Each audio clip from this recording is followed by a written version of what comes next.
కృతయుగే నారసింహం. కృతయుగంలో స్వామివారు 4వ అవతారంలో ఉద్భవించడం జరిగింది. స్వామివారి కన్నా 3 ముందు అవతారాల గురించి మనం తెలుసుకోవాల్సినటువంటి కీలకమైనటువంటి ఘట్టం. ఫస్ట్ మత్స్యావతారం, రెండవది కూర్మావతారం, మూడవది వరాహావతారం, 4వ అవతారమే లక్ష్మీ నరసింహస్వామి అవతారం. ప్రహ్లాదుని రక్షించడానికి స్వామివారు ఉగ్రస్తంభం నుండి అవతరించడం జరిగింది. పూర్వము హిరణ్యకశిప అనే 2 రాక్షసులు అస్మక రాజ్యాన్ని పరిపాలన చేస్తూ ఉండేవారు. అస్మక రాజ్యం అంటే నేటి అహోబిల పరిసర ప్రాంతాల్లో వాళ్ళు పరిపాలన చేస్తూ ఉండేవాళ్ళు. ఆ విధంగా చేస్తూ కొంతకాలం నాటికి ఈ రాజ్యంలో ఉన్నటువంటి భాగాలనే కాదు, బ్రహ్మ విష్ణు మహేశ్వర 3 లోకాలను శాసించే ఒక అద్భుతమైనటువంటి శక్తి కావాలని ఒక దుర్మార్గమైనటువంటి ఆలోచన వచ్చింది. ఆ వరం కావాలని కోరుకోవడం ఎంత తప్పో, అదేవిధంగా ఖచ్చితంగా నేను సాధించాలనే ఉద్దేశంతో బ్రహ్మదేవుడి కోసం కఠినాతి ఘోరమైనటువంటి తపస్సు చేయడం జరిగింది హిరణ్యకశిపుడు. ఆ యొక్క తపస్సుకు మెచ్చి ఆ యొక్క బ్రహ్మదేవుడు ప్రత్యక్షం కావడం జరిగింది. నాయన, నీకేం వరం కావాలో కోరుకో హిరణ్యకశిప అంటే, ఈ 3 లోకాలను శాసించే ఒక అద్భుతమైనటువంటి శక్తిని నాకు ఇవ్వండి స్వామి అంటాడు. నాయన, 3 లోకాలను శాసించే శక్తిని అయితే నీకు ఇవ్వలేము, కానీ 2 లోకాలకు మాత్రమే నువ్వు అర్హుడు అని చెప్పి వరం ఇచ్చి వీరికి పంపించడం జరిగింది. ఆ విధంగా సరే, వరం నాకు ఇచ్చిన వరమే చాలనుకుని హిరణ్యకశిపుడు తిరిగి ఇంటికి బయలుదేరి వెళ్ళగా, ఈయన వెళ్ళే సమయానికి లేక 12 బిడ్డకు జన్మనిస్తుంది తన భార్య అయినటువంటి నీలాదేవి. ఆ విధంగా పుట్టినటువంటి పిల్లవాడికి భక్త ప్రహ్లాద అని పేరు పెట్టుకోవడం జరిగింది. ఆ పిల్లవాడు పెరిగి పెద్దవాడు అవుతా ఉన్నాడు. వేరే విద్యాభ్యాసం కోసం గురుకుల పాఠశాలకు తీసుకొని వెళ్ళడం జరిగింది తన తండ్రి గారు. అక్కడికి వెళ్ళి గురుకుల పాఠశాలలో గురువు గారికి దక్షిణ సమర్పించుకొని అక్కడ పిల్లవాడిని వదిలిపెట్టి ఇంటికి రావడం జరిగింది హిరణ్యకశిపుడు. ఆ యొక్క గురువు గారు, నాయన, ఒక బండరాయి మీద ఓం నమఃశివాయ అని పలుకుతూ రాపిస్తూ ఉంటారు. అందుకు దీటుగా ఓం నమో నారాయణయ్య అని బదులు సమాధానం చెప్తాడు. నాయన, ఓం నమఃశివాయ అని చెప్పు నాయన అంటాడు. లేదు, ఓ తండ్రి ఓం నమో నారాయణయ్య అంటాడు. ఇసుకు చెందినటువంటి గురువు గారు, నీకు విద్యలు నేర్పించడం మా వల్ల కాదు, సాక్షాత్ భగవంతుడే నేర్పించాలని చెప్పి పిల్లవాడిని ఇంటికి తీసుకుని వచ్చి ఆ యొక్క హిరణ్యకశిపుడికి అప్పు చెప్పి వెళ్ళిపోవడం జరిగింది. అప్పుడు ఆ పిల్లవాడిని ఘోరంగా కఠిన శిక్షలు విధిస్తూ ఆ బండరాయి మీద నుంచి దొబ్బేస్తాడు కిందికి. కింద పడిపోయి చనిపోయినాడు అనుకుంటాడు, కానీ లోయలో కింద స్వామి మహావిష్ణువు రక్షిస్తాడు. మళ్ళా పైకి విసిరేస్తాడు ఆ బండ మీదకి, మళ్ళా ప్రత్యక్షం అవుతాడు. అట్లా 2-3 సార్లు ఆశ్చర్యం అవుతుంది. ఏందబ్బా, నేను దొబ్బినటువంటి వ్యక్తి కింద పడి మళ్ళా పైకి లేచి వస్తున్నాడు, ఏదో ఒక మహత్యం అని అర్థం కాలేదు అని పైకి ఎదురుగా వస్తున్నటువంటి పిల్లవాడిని చూసి, ఒరే మూర్ఖుడా, ఇంతకు భగవంతుడు ఉన్నాడారా అని అడుగుతాడు తండ్రి కొడుకుని చూసి.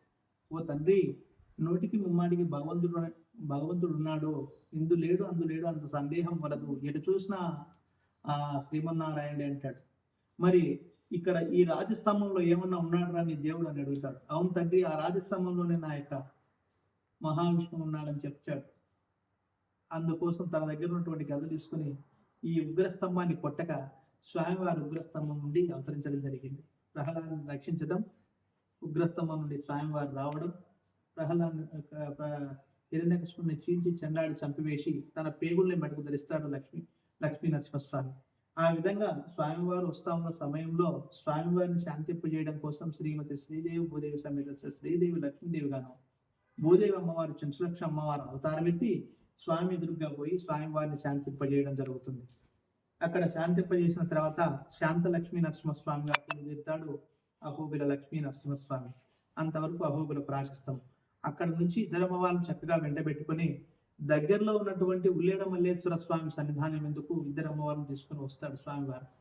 తీసుకుని వచ్చి అక్కడ కొండను పందిరిగా వేసి తన వివాహ వేడుకలు ఘనంగా జరిపించాలనే ఉద్దేశంతో సకల దేవతలందరినీ తన వివాహానికి ఆహ్వానం పలికి అందరినీ పిలిపించుకొని అందరి సమక్షంలో స్వామివారి వివాహం అంగరంగ వైభవంగా వివాహం చేసుకుంటాడు స్వామివారు.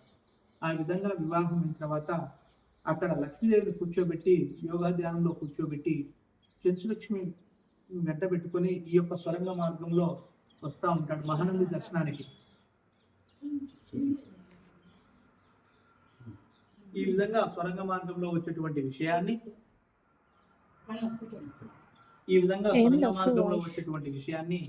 మహానందీశ్వరుడు గమనించి గంగాదేవిని ప్రవహింపజేసి స్వామివారిని ఎదురుగా అక్కడ గుహలో కొలువు తీర్చడం జరిగింది, అక్కడ ఆపివేయడం జరిగింది. ఆ విధంగా ఆగిపోయినటువంటి స్వామి మళ్ళా చెంచులక్ష్మి అమ్మవారిని వివాహం చేసుకుంటాడు. అది చూసి లక్ష్మీదేవి అక్కడ సైడ్కి వచ్చేసి అలిగి పక్కకి వెళ్ళిపోతుంది. అమ్మ నువ్వు అలిగిపోద్దని చెప్పేసి మళ్ళీ లక్ష్మీదేవి అమ్మవారిని కూడా ఇదే స్థలంలో వివాహం చేసుకోవడం జరిగింది. స్వరంగ మార్గంలో వచ్చి వెలిసిన స్వామి కాబట్టి చొరువ నరసింహస్వామిని భక్తులు చొరవ నరసింహస్వామిని కాస్త సర్వలక్ష్మి నరసింహస్వామిగా చెప్పుకుంటున్నారు. ఇది ఆలయం యొక్క ప్రాశస్తం, స్వామి స్వయంభు. ఇక్కడ నుంచి స్వామివారు ఎదురుగా ఉన్నటువంటి కొండ మీద స్వామివారు కాలు మోపి అక్కడ నుంచి యాదగిరి గుట్టకు వెళ్ళిపోవడం జరిగింది స్వామివారు. ఇది స్వామివారి యొక్క చరిత్ర. మరి రాజుల చరిత్ర విషయానికి వస్తే 1123 సంవత్సరంలో కాకతీయ వంశస్థులైనటువంటి మొదటి ప్రతాపరుద్రుని వరంగల్ నుంచి దొంగలు తరుముకోక ఇక్కడికి ఆ గుర్రాల మీద వస్తూ ఆ యొక్క అడవి మార్గంలో కొంతకాలం ఇక్కడే స్టే చేయడం జరిగింది. ఇక్కడే ఉండిపోగా అతనికి ఎందుకో ఇక్కడ దాచుకున్న తర్వాత ఒక అద్భుతమైనటువంటి రుద్రుణ్ణి ప్రతిష్ఠించాలనుకున్నాడు ఈ కొండ మార్గంలో. అందుకోసం 50 కేల బంగారాన్ని తీసుకొని వడ్రంగి పని వాళ్ళని పిలిపించుకొని అహోరాత్రులు శ్రమించి బంగారు శివలింగాన్ని తయారు చేస్తాడు. ఎప్పుడైతే బంగారు శివలింగాన్ని తయారు చేస్తాడో తీవ్రమైనటువంటి బొల్లి వ్యాధి వస్తుంది మొదటి ప్రతాపరుద్రుడికి. అయ్యో నేను ఏమన్నా పొరపాటు చేస్తున్నానేమో అనుకోకుండా ప్రతిష్ఠ చేయాలనే సమయంలో ఇంటికి వెళ్ళిపోయిన సమయంలో రాత్రిపూట శివలింగం కాస్త 3 నరసింహస్వామి, లక్ష్మీదేవి, చెంచులక్ష్మి అమ్మవారి విగ్రహాలుగా మారిపోయినాయి. మళ్ళా ఉదయం వచ్చి చూసే లోపల ఆ విగ్రహాలను చూసి ఆశ్చర్యానికి గురై మళ్ళా కరగబోస్తాడు. మూర్ఖంగా ఆలోచించి మళ్ళా కరగబోస్తాడు. మళ్ళా అహోరాత్రులు శ్రమించి బంగారు శివలింగాన్ని తయారు చేస్తాడు. ఇంటికి పోతాడు ఆడపెట్టేసి. అప్పుడు స్వామివారు డైరెక్ట్గా పోతాడు నాయన నరసింహస్వామి రుద్రుడి దగ్గరికి. ఇక్కడ హిరణ్యకశిపుని వధించిన స్థలం, ఇక్కడ రుద్రుడికి తావులేదు. ఇక్కడ వేదాద్రి గరుడాద్రిని 2 పర్వత శిఖరాల మధ్య ఆదియు నాదే అంతమియు నాదే నాయన అని చెప్తాడు. అప్పుడు ఒకసారిగా ఉలిక్కిపడి లేచి మళ్ళీ ఇంటికి వచ్చి చూసే లోపల మొత్తం విగ్రహాలు తయారైపోతాయి. నరసింహస్వామి, చెంచులక్ష్మి, లక్ష్మీదేవి. ఒకసారి ఆశ్చర్యానికి గురైనటువంటి మొదటి ప్రతాపరుద్రుడు తన సంకల్పం ప్రకారం పైన 9 నవనరసింహ క్షేత్రాలతో పాటు ఇక్కడ ఈ సర్వలక్ష్మీ నరసింహస్వామి, అక్కడ దిగువ గోపురంలో ఉన్నటువంటి లక్ష్మీ నరసింహస్వామి ఆలయాలన్నింటినీ కూడా జీర్ణోద్ధరణ చేసి మళ్ళా పాదకులన్నింటినీ కూడా పెకిలించి శుభ్రంగా కొత్తగా చేసిన తర్వాత స్వామివారి సమక్షంలో ప్రాణ ప్రతిష్ఠ చేయడం జరిగింది మొదటి ప్రతాపరుద్రుడు. మరి దేవాలయం నిర్మించింది ఎవరై అంటే 1513, 1518 సంవత్సరంలో శ్రీకృష్ణదేవరాయలు 21 రాతి మండపాలు, కింద కోనేరు, మెట్ల భాగము, తర్వాత స్వామివారిని ప్రతిష్ఠించడమే కాకుండా స్వామివారికి పూర్వ వైభవం ఉండే విధంగా ఎప్పుడు కూడా దేదీప్యమానంగా ధూపదీప నైవేద్యానికి ఉండాలనే ఉద్దేశంతో స్వామివారి కొంత భూదానాన్ని విరాళంగా ఇచ్చిన ఘనత శ్రీకృష్ణదేవరాయలు. ఇది రాజుల ప్రాశస్తం.